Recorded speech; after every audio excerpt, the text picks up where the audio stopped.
Hello class, my name is Miguel Madruga, and today I'm going to be doing the final presentation for the class on legal issues in kinesiology. Um, Moving over here to talk about my facility background. Uh, I want to be a college soccer coach, PE teacher, so my facility is going to be the soccer field as well as the locker room. There's other places that you can involve with being a soccer coach, like the coach's office or the athletic training room. But for the sake of the class, I chose the soccer field and locker room, which is where I would be in the most contact with my players, or where players spend a lot of time in the locker room as well.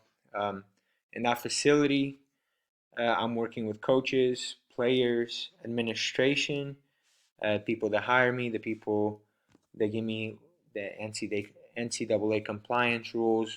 Um, Also, at the college level, maybe unless they're underage parents, but also with PE teaching, or if I'm coaching younger levels, parents come into the pictures, especially the young ones. Parents have the need to be involved, and it is also something you would have to address with this facility. And then also the media and the press and what they put out there, whether good or bad, and how you would handle that. Right. And then now looking at some risk management. There's four cases in here for three different types of risk management that I will talk about today.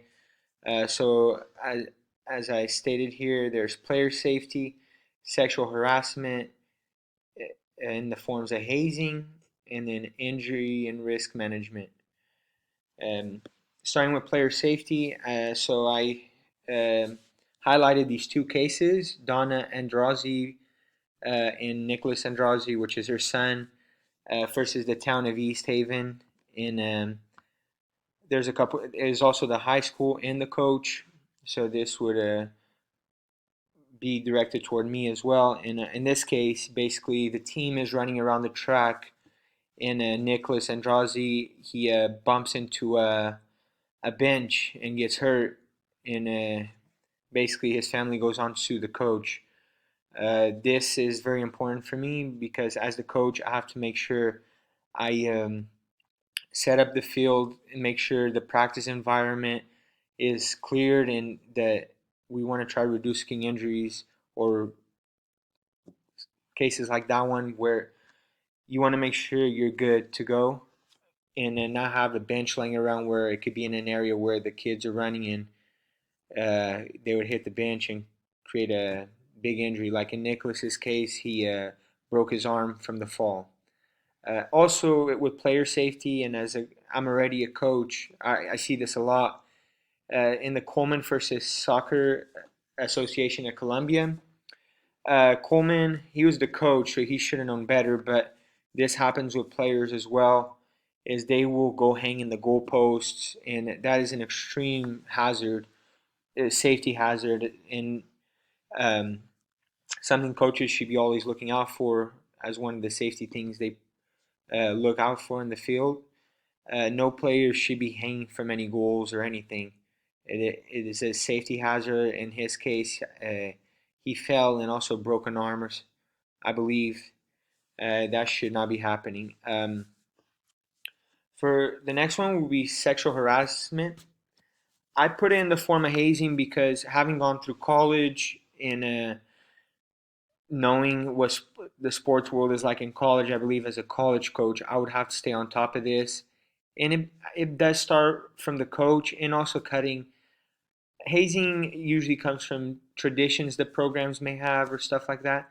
As a coach, you want to cut those out, especially hazing that goes into the point of sexual harassment. Um, that would be no good. In this case, it was Richard Balestrini versus Alan Petruso. Um, Richard was new to the team, and hazing involved shoving brooms where they should not go, or making sexual comments toward the players, just putting players in a real discomfort, and that should never happen. So that is one thing that as a coach you should always keep an eye on. Uh, Touching on the sexual harassment, as a coach, it is a huge deal. Make sure your players are safe when it comes to this issue and other issues as well, obviously. But sexual harassment, me as a male coach, if I was to ever coach women's sports, I would have to be very careful how I conduct myself. Anything that I say that might come out of my mouth, or anything from my assistants or people around the team, and that could go from a girls' coach to also a man's team. But in my case, I'm a man, so I would, if I got into that situation of coaching a girls' team, you see lots and lots of discussing cases out there where male coaches take advantage, and that is not okay. Uh, injury risk management. Um, this is Julian versus Lee in school district. This one is a big one that I've seen personally playing through college. In this case, Julian was a player, soccer player, and he got injured, concussion.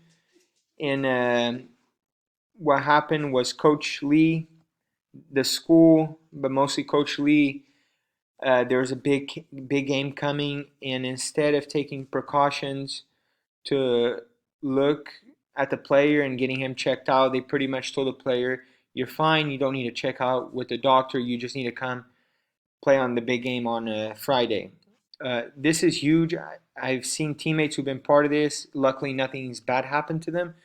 But like in this case, Coach Lee got sued because he is not in the position of a doctor or nurse or athletic trainer where he can make that call. If there's an injury with a player, especially to the point of like concussion or something big, it's not the coach's call to clear a player to come back. Coaches can get selfish sometimes because they're chasing after results and wins, um, and sometimes they need players who are injured, and they will overstep boundaries, like telling a player just to play even though he's injured or not cleared. Okay, employment law. We look up at a couple cases here that have happened with some coaches. Um, when it comes to employment laws, I looked at three things: hiring and firing process, gender inequality in pay, as well as racial discrimination. All these involve coaches who were mistreated or were fired or unlawfully. For example, when looking at the hiring and firing process, Jimmy Wilkins was a assistant coach that got hired by a head coach at Marquette University. That head coach decided to hire him without checking it out with the athletic director or the school. And then once he finally checked with the school, they said no, Jimmy Wilkins doesn't have a place here, or they couldn't go through with the hiring process. The problem there was Jimmy Wilkins already had to quit his other job, which put him in a tough situation. No job in, not getting the new job he was supposedly hired for.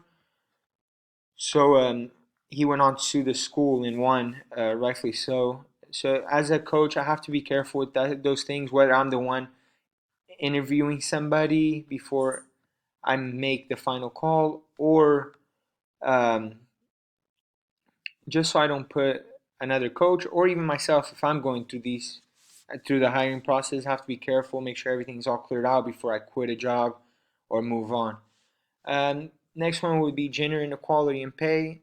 So this was Purdue versus the city of New York, and this comes to the women have been going on for years and years, and it was Coach Purdue, Molly Purdue, I believe is her name.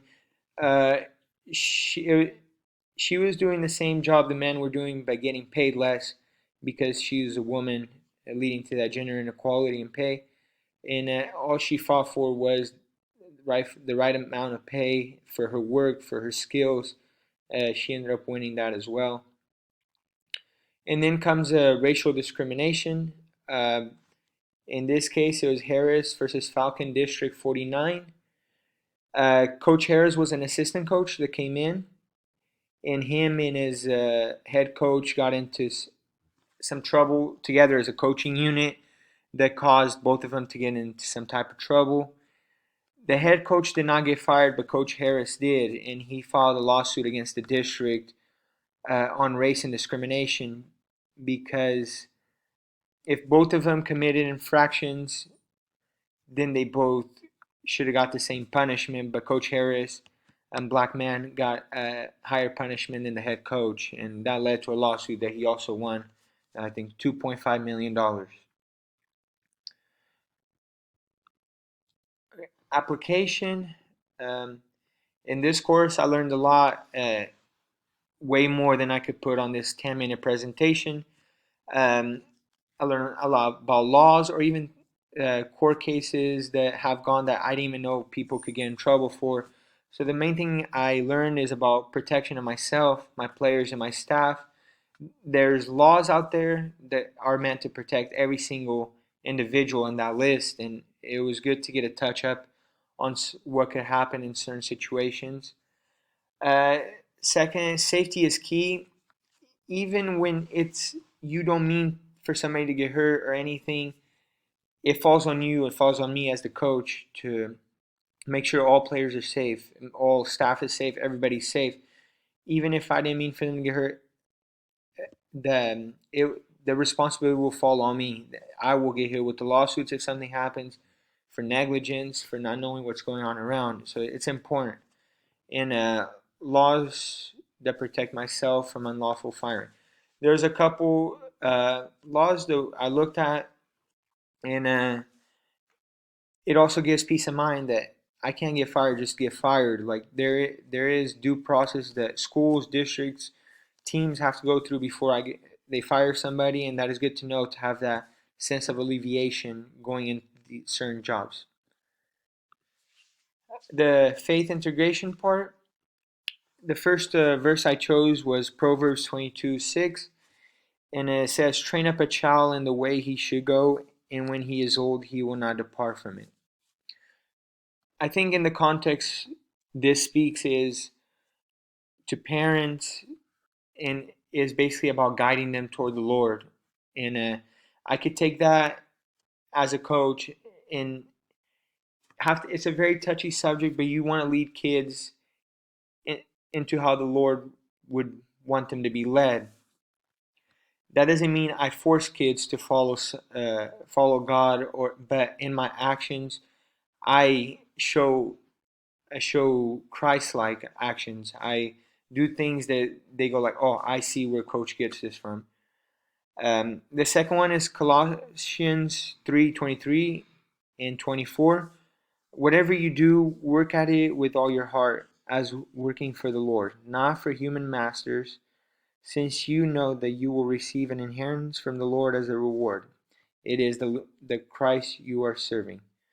So here is, I'm sure coaching career is very fulfilling, and I can't wait to fulfill all those dreams of mine to be a coach. But in the end, I am searching for that inheritance from the Lord, and that is to be with Christ in Him in the end and have eternal life. And this is just to put things into perspective.